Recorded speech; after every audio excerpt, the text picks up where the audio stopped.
All right, so, we're all used to stories where the universe is this amazing, precious thing and the good guys have to save it, right?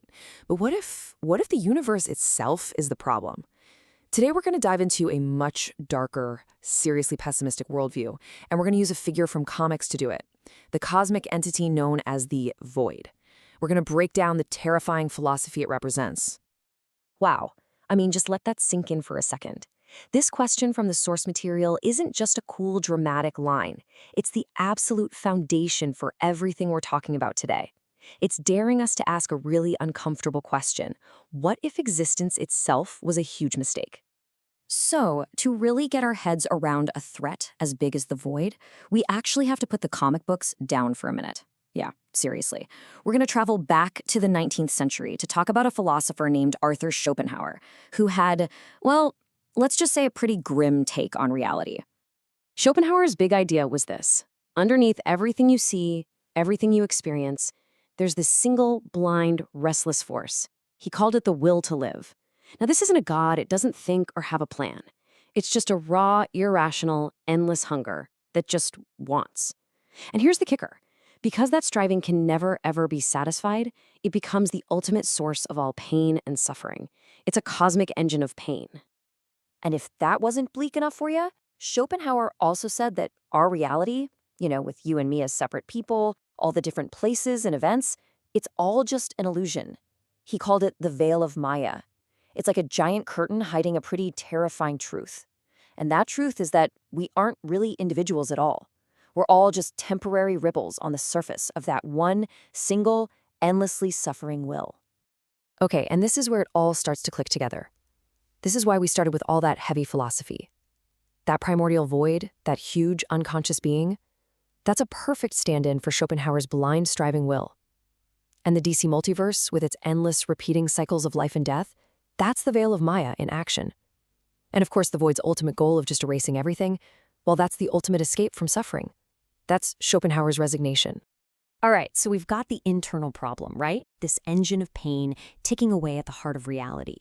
But believe it or not, that's only half the picture. To really get the full horror of this idea, we have to zoom out, way out. We have to look at the vast, uncaring cosmos itself. So let me ask you this. What's actually scarier? A monster that's actively trying to hunt you down, or a universe that is so vast it doesn't even know you're here? This question gets to the absolute core of what we call Lovecraftian horror. It has nothing to do with jump scares. The real terror is psychological. It's an attack on your sanity. And there you have it. The deepest terror isn't a universe that hates you. It's a universe that is completely, totally, utterly indifferent to you. The moment you realize that all of reality is just governed by these giant, mindless forces, all of our human ideas about meaning and purpose, they just collapse. It gives you this kind of cosmic vertigo, a sudden, terrifying awareness of your own insignificance.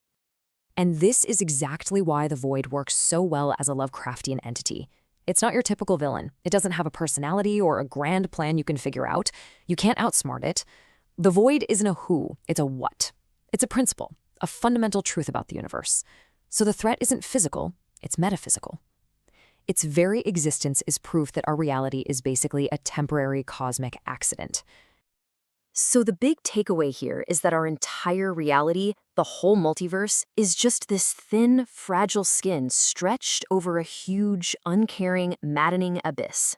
And that is the heart of cosmic horror. So if the void is this primordial, absolute truth lurking just under the surface of things, it begs a pretty obvious question, right? Where did it come from? And the answer, well, it takes us all the way back to the very, very beginning of everything. Now, this is a really important distinction, so let's slow down for a second. The void is not a Satan-like figure, a being created good who then fell from grace. Nope. The void is, to use a fancy term, ontologically prior. All that means is it came first. It existed before creation, which means it existed before the very concepts of good and evil were even a thing. It represents the state of pure nothingness, non-being. And this idea connects, believe it or not, directly to the opening lines of the Bible.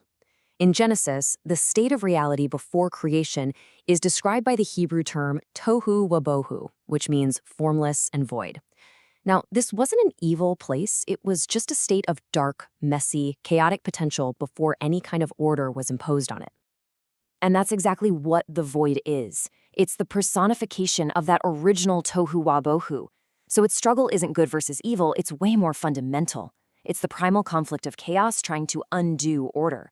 It wants to go back to that quiet, formless state it had at the beginning, pulling all of existence away from the suffering that consciousness and creation brought with them. So when you put all three of these pieces together, you get this incredibly consistent and, yeah, profoundly dark picture of the universe. Step 1, existence is built on an engine of pain. Step 2, we're all adrift in an indifferent cosmos. And step 3, the whole thing is constantly being pulled back into the pre-creation chaos it came from. Okay, so after all of that, after this trinity of terrible truths, we're left with one final and absolutely crucial question.